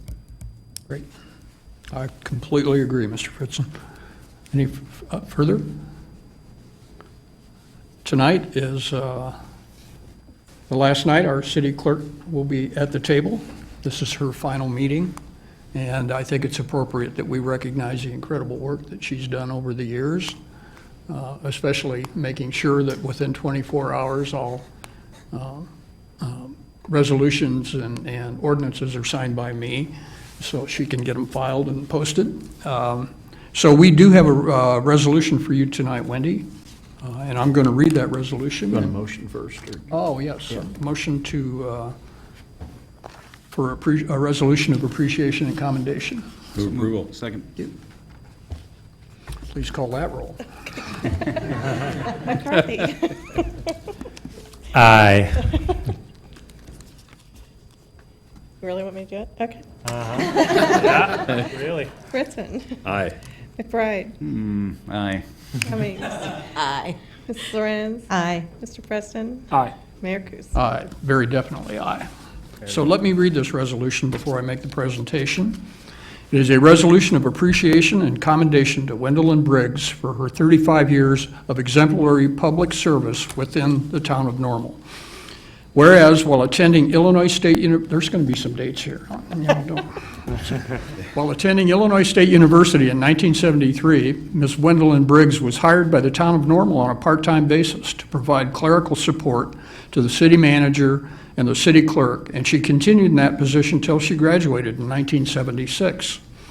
And whereas Ms. Briggs worked for a private local attorney for about 9 years before returning to the town of Normal in 1985, when she was appointed to the position of deputy clerk. And whereas in 1998, Wendy Briggs was promoted to the position of city clerk upon the retirement of her predecessor, and she continued to serve in that position over the ensuing 20 years. Whereas Ms. Briggs has been an active member in various municipal clerks' professional organizations throughout her career, obtaining registered clerk status from the Municipal Clerks of Illinois in 1990, and the Certified Municipal Clerk designation from the International Institute of Municipal Clerks in 1991. And she was also a founding member of the Central Illinois Municipal Clerks Organization. And whereas after a long and successful career of nearly 35 years with the town of Normal, Wendy Briggs has made the decision to retire on June 30th, 2017. And whereas during her tenure with the town, Ms. Briggs attended over 550 town council meetings while serving under 2 city managers, 3 mayors, and 19 council members. And here's where the numbers start to get scary. And whereas, as part of her official duties over the course of her long career with the town of Normal, Ms. Briggs processed over 53,000 Freedom of Information Act requests, issued 27,700 business licenses, filed 4,534 council resolutions, processed 2,117 ordinances, filed over 5,000 subdivision plats, processed 94 property annexations, issued 1,527 liquor licenses, and made an estimated 1,250 trips to the McLean County Recorder's Office and County Clerk's Office to file and record documents.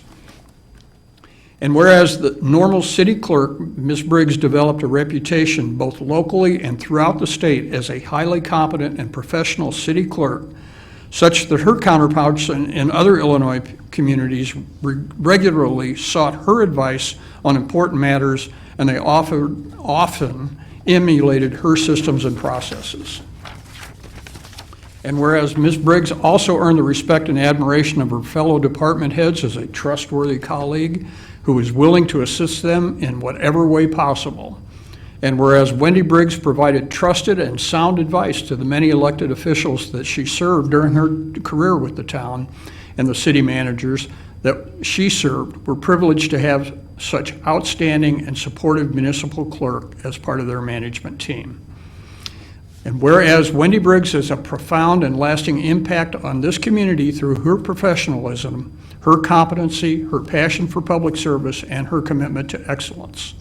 Now therefore be it resolved by the President and the Board of Trustees of the Town of Normal, and on behalf of all Normal residents and all Town of Normal employees, that our collective and heartfelt congratulations be extended to Ms. Wendolyn Briggs for an exemplary career in public service, and that she be commended and forever appreciated for the many outstanding contributions that she has made to the town of Normal, enhancing the quality of life for all Normal residents. Adopted this 19th day of June, 2017.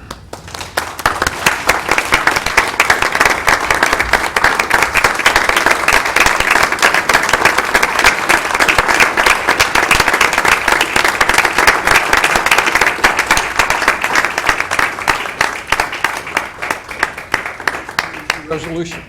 And here comes Dan for the photo moment. Oh, yeah. I'm going, yeah. I want a picture of this. 1, 2, 3. 1, 2, 3. Great. Oh, more. Oh, yeah. We went in on the act too.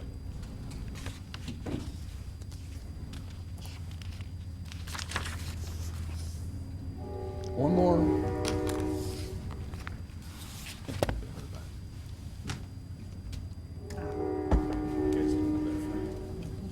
Very nice. Just one more, fellas. Great. Well, Got a lot? Anything you would like to say? You usually just count heads.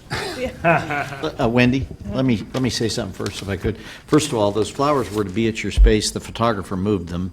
We couldn't Actually, I find moved them. them Moved for the them over there. Okay. photographer. I'd just like to make a couple of comments. And first of all, just to talk about the city clerk's job, it is probably the most misunderstood position in local government, and that's largely because of the title. People think city clerk is a clerical position. Well, we all have clerical components to our job, but it is far, far more than clerical. It's a highly professional position that requires years of training and whatnot.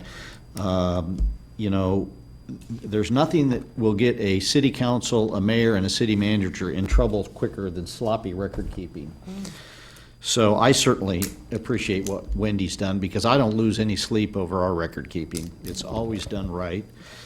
It is a very complex job keeping the records. And there is first of all, the city clerk has to have a thorough understanding of the entire organization, all of the operating departments, has to have as good an understanding as anybody on staff of our own rules, as well as a myriad of state and federal regulations. And her job is to kind of keep all the rest of us on point and in compliance, and she does that. She emails me regularly, reminds me of things that I need to do, and she keeps us all out of trouble. Obviously, issuing a variety of licenses and making sure that the license holders stay in compliance. Public information has become a huge part of the job, and that in of itself is complicated. What can be released, what can't be released, when it can be released, how it can be released, and Wendy does it all. Amazing. Serving as the secretary to a governmental body, the elected body, and then overseeing local elections. That in itself, again, is a huge responsibility. So, really the city clerk serves as the community historian. So it's a very, very important position, and Wendy does a remarkably good job and has for her career. She was well-trained by her predecessor, and she has well-trained the future clerk who's sitting in the audience, Angie, and I'm sure she's leaving the clerk's office in very good hands, and they'll continue to be successful, but great job. thank you. Thank everybody. This is very overwhelming. I've worked with a lot of outstanding, insightful people, a lot of changes over the years that I've been here, and I truly appreciate being able to work for all of you and help in any way that I can. And I am leaving the office in excellent hands. So I'll be around. I'm not leaving the community. Best of luck. Thank you. It has been a pleasure serving with you. It very definitely has. Mayor, I might add. Any council member is certainly welcome to speak. This is probably Wendy's worst nightmare, is for her to be the center of attention, because as Mark said, the job is probably a bit misunderstood, but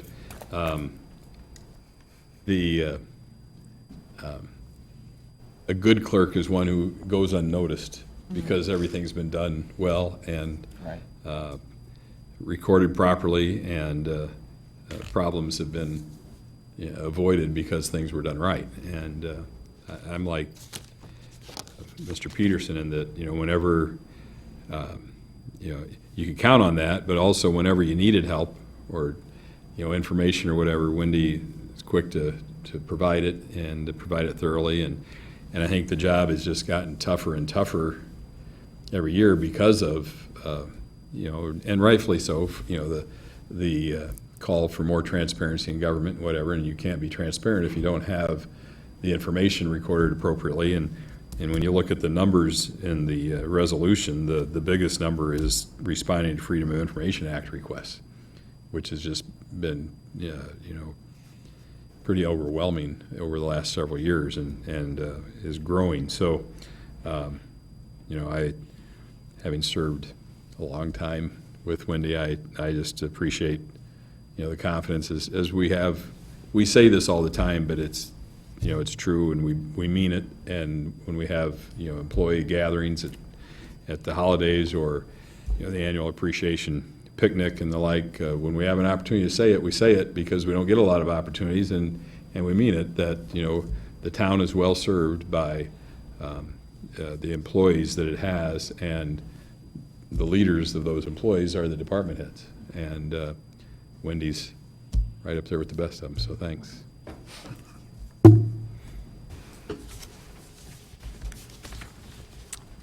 Motion to adjourn to executives. Oh, Oh, I'm sorry. I jumped the gun. sorry. I jumped the gun. So moved. Ignore me. Thank you. Please call the roll. I'll start over again. Mr. Fritzen? Aye. Mr. McBride? Aye. Mrs. Cummings? Aye. Mrs. Lorenz? Aye. Mr. Preston? Aye. Mr. McCarthy? Aye. Mayor Kus? Aye. We are adjourned to executive session. Thank you. Start signing it up. Thank you.